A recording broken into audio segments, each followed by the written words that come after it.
Now, I know that Game Week 19 isn't even over yet, but there's already plenty to talk about. So here are some players to buy and avoid for Game Week 20.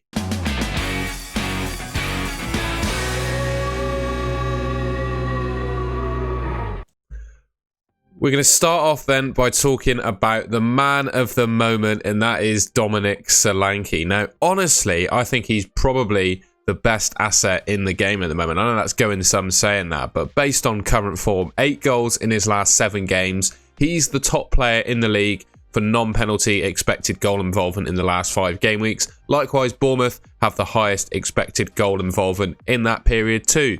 He's just nailed to start for them, plays 90 minutes every game, and of course, takes their penalties. He's just a fantastic option. Yes, the fixtures coming up, potentially a little bit tough. Tottenham away, they could feasibly score in that game. Liverpool is a tough fixture, don't get me wrong, but then they've got West Ham, Nottingham Forest, and Fulham. And at the moment, when I'm looking at what I think the best team in FPL is, particularly when Haaland is back, it definitely involves having 3 strikers. Probably Haaland, Watkins, and this man, Dominic Solanke. And yeah, I just think he's a fantastic option. And I can't make a video talking about players to buy without using him as part of it.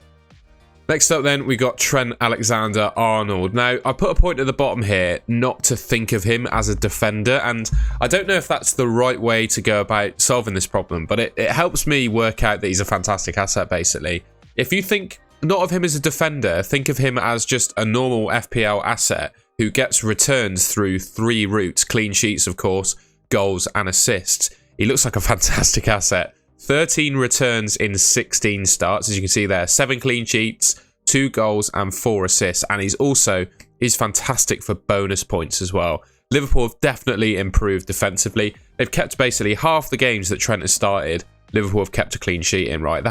That's really good. And a lot of people say Trent is weak defensively. I think that's probably fair enough. However, you know, it's not proven by the clean sheets that Liverpool have been keeping. And yes, tough-ish fixtures I've written there. The only really tough fixture I'd say is the Arsenal one mixed in there. Given Newcastle's current form, you know, Trent could have a field day just pinging balls in behind to Darwin and Salah, you know, running against that Newcastle defence. And they got Bournemouth, who defensively I don't think look that good. Chelsea, I mean, they've got all kinds of problems. The Arsenal game, yes, of course, is tough. And then they play Burnley again in game week 24. I mean, that fixture run is, I'd actually say it's quite nice.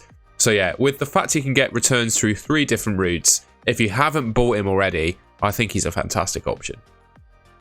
The next player I wanted to talk about, again, I know I've mentioned my favourite front 3 in the game when talking about Solanke, but I do think Darwin Núñez needs a mention, particularly if you've currently got him in your team and you're thinking about selling him.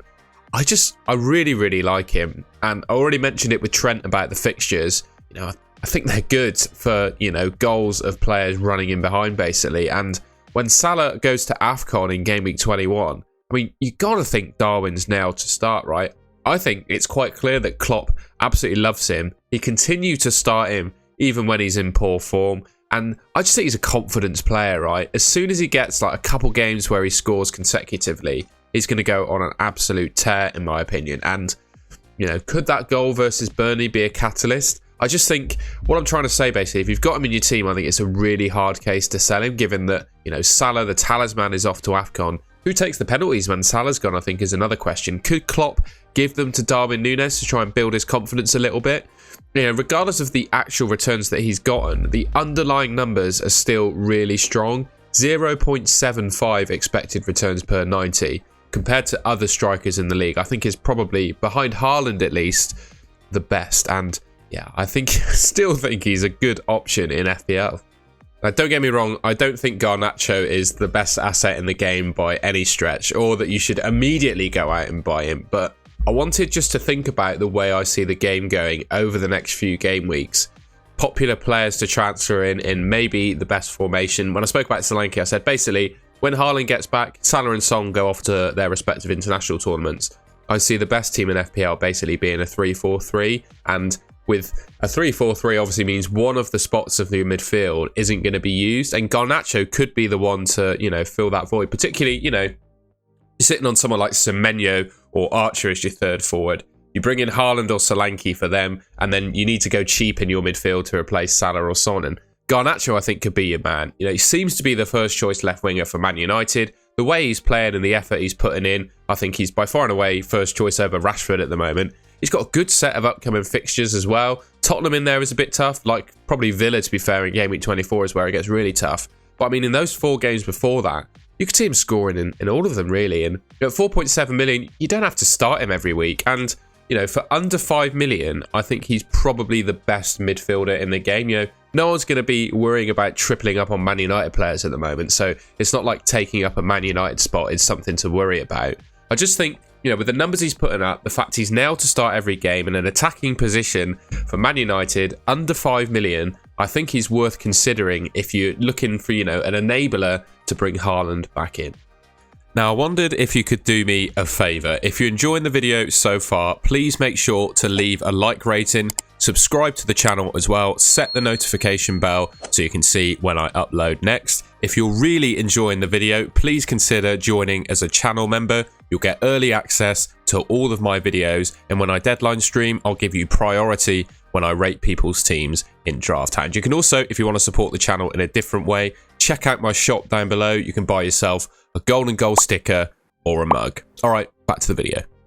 And finally, I'm taking a little bit of a risk talking about Arsenal defence before they've actually played in game week 19. But I think regardless of how they get on, I think they're good options. When you look at the next 5 fixtures that they've got, bar the Liverpool game, which I wouldn't absolutely rule out a clean sheet in, but Fulham away, Crystal Palace at home, Nottingham Forest away, and West Ham away. Those 4 fixtures, Arsenal could quite easily keep a clean sheet in all of them, in my opinion. Like, you wouldn't rule that out at all, you know. Most of the clean sheet odds there, as you can see, are above 40%. West Ham away, you know, reasonably close. And obviously Liverpool, yeah, you can understand with that fixture. But, you know, we've spoken about Trent and the fact they can get multiple routes to points, including clean sheets. I think the same applies to Arsenal defence, although obviously not quite as good as from an attacking perspective. But that's reflected in their prices as well. Most of these players, well, all of them are under 6 million. Some of them under 5. I just think they're really safe and secure defensive options, you know, regardless of how they get on in game week 19. To be honest, if they concede against West Ham, I wouldn't let that put me off, even if they did. I just think fixtures coming up, chances of clean sheets, other defences not performing well, Newcastle potentially looking at getting Arsenal defenders into your team.